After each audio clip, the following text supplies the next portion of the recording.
Okay, so in this video, I'm going to talk a little bit about the course homepage, and we'll just navigate a couple of features on it. So if you're at the U of R main page, you'll go to current students and then U of R courses or UR courses, and it'll ask you to log in to UR courses. And then you can go to my courses and then select your English 100 395 section. And then you should see this course homepage. Yours might look a little bit different from mine, but it will be similar, but I'm an instructor, so I have a little bit more access. You can also open up this little sidebar, and it allows you to sort of see all the features on the main page. You have your mailbox here. This is the course email. This is any notifications. It'll ring the bell, and then you have a little messenger as well. So email or messenger, you can contact me directly either way. So I usually contact you via email. So you'll get a little notification here if you have an email from me or from another student or another class. So pay attention to your notifications and look up your U of R email quite frequently, because you'll also get a notice in that email as well. Yeah, so just some basic info here. This is the course reading list, and I've put links to most of these documents. So if you're somebody who prefers to get a hard copy of the book, you'll want to purchase that either at the U of R bookstore or through Amazon. If you're somebody who likes online texts, there are links to these texts on the course homepage here. I would recommend going to the English department style sheet. Hopefully this is here. Yeah, so the style sheet just gives you information about what I will refer to a lot, MLA style, and it gives you information on what the paper that you submit for this class should look like in terms of its formatting. So you won't be handing in a paper copy, but you'll have an electronic document. Usually it's a Word document or it's a PDF document that you're going to be uploading. But we want you to sort of conform to a style of formatting. So usually your name, my name, your course name, and the date that you submitted. All of that information is placed in the top left-hand side of your document. You have an essay title for your essay or your assignment, writing assignment number 1. And then we also make you put a header into your doc, which has your last name and then the page number for your essay 1, 2, 3. And then your paragraphs are indented and continue on. So there's more information. We want double spacing for your essay documents. Usually, margins and everything like that is preset in the Word doc, but sometimes you have to set that yourself. So just be aware. Yeah, so just go through this style sheet in your own time, read through it carefully. It'll give you some information that you need to give an idea of what your paper will look like. In some cases, I'll also put a sort of template document in each unit, and you can follow that template as well and get the right formatting from the example that I give you. So that's the first part here. These headings, I don't use them that often. The one that I use normally is just the course email. But if you had a question for me that you wanted the whole class to also hear the answer for, you could ask the instructor and put a question in there, and then everybody will be able to see both the question and my answer. If you have a more personal matter that you want to talk to me about, you can send me a course email. So you'll send a new message, and and you can select your instructor, and that's my name. You'll add your subject heading, and then the body of your essay, or not your essay, your email. So whatever your question is. There's also a little drag and drop box here. So if you had, a rough draft of your essay that you wanted to attach, you could just drag that off your desktop and send me your email. So that's the course email, pretty self-explanatory. We'll just leave that. Further on this page, there's going to be an optional Zoom office hours Wednesdays from 6 to 7 p.m. So this is optional. I'm going to log into the Zoom room on Wednesdays from 6 to 7. If you have a question for me, you can also jump into the office hours and ask me the question, and then jump out of the office hours once your answer is completed. So you don't have to attend if you don't have any questions. It's based solely on, whether or not you're available at the time and if you have a question. But I'll log in to office hours and usually just sit there waiting for a student to drop in. But the most efficient way that students find for getting a hold of me or asking a question is through email or the messenger. So yeah, office hours is there if you need it. If you want a more custom or one-on-one experience, I would say email me and we can schedule a one-on-one Zoom between the two of us. This one is more for just, if you have a quick question. But a one-on-one Zoom appointment would be, we could talk about your assignment. We could talk about any questions you have, or look at your draft, or look at your feedback, that kind of thing. But this is optional in there if you need it. So there's several sort of units of study. So right now only unit 1 is visible, but there'll be units 2, 3, 4 that will have information under them as we go through the course. Right now, because the course hasn't started yet and I'm recording this, we just have some of these are hidden, but it'll be visible once the course starts. So make sure that you download the syllabus if you haven't already. Read through the instructions for that unit or that day. Post to the introductory forum is one of the first things that I'm going to get you to do.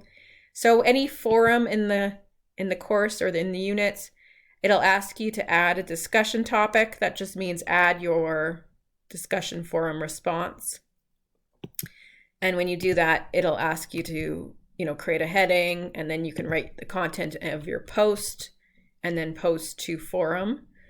In some cases, it'll also allow you to reply. So for discussion forums that are graded, you'll want to do both a post and a reply to your classmates. And there's going to be 3 discussion forums over the semester that are graded. Once we get to Unit 1, Unit 1 doesn't have a discussion forum, but it has the instructions here. So your first assignment is for Unit 1, and there's information that you can go through. So there's going to be an articles folder where you're going to click on that and pick the article that you're going to read from I think there's 5 or 6 articles to choose from. You'll pick one of them, and then you're going to read that and summarize it for assignment number 1. So basically you'll pick one of these articles to read. You only need to read the one of them. You don't have to read them all. But make sure you select the one that interests you. So there's various info. Like I said, there's a template so if you're not sure how you're gonna organize your document, just take a look at the template and see what this assignment looks like. But if I click on this, it downloads it onto my desktop, and if I open it, you'll see sort of the formatting that's expected of you. So it'll have your name, course name, professor's name, and the date that you submitted it. And then it has a heading, so you'll put in your writing assignment title for your topic. And then it includes the reference, and then your summary paragraph, and then your reader response paragraph. So this one's a little bit different just because it's an article summary, not an essay. So usually you would put the reference, this is your MLA style reference. Usually that would go at the end of the document under a works cited page. But for this one, I've formatted it differently just because this is a different style of assignment. It's not an essay. It's a summary paragraph, or like an abstract, it's sometimes called. So yeah, it's going to be slightly different for each assignment, how you format it, but I'll give you a template that you can look at. So yeah, there's some information about referencing. But for each unit, there's going to be various lectures. So these are pre-recorded videos that you can go through in your own time. And you would click on each of these pages and it should open up to the video. So you could push play and watch the video lecture there. And yeah, make sure you read through the instructions for assignment number 1 very carefully. So it gives you the information, what the assignment is, and I'm looking for 3 different things for this one. It's not an essay. I want you to just write a reference, write 1 summary paragraph, and then write 1 other paragraph that is your response to the article. So those 3 things. It's not an essay, it's just a summary. Eventually, once you're done your assignment, you'll click into this Turnitin, it's called, and that's where you're going to upload your PDF or your Word document. Because this class hasn't started yet, I don't see the little upload button here, but eventually you'll see your name, and then there's going to be a little cloud icon with a little arrow in it. And then you'll click on the cloud icon and it should walk you through the steps of uploading. But yeah, right now it's not showing the little cloud icon, so I can't show you myself in this class. But you'll click on the icon and then it'll walk you through the steps. There'll be a drag and drop allowing you to upload your document. And then eventually Turnitin creates what's called an originality report.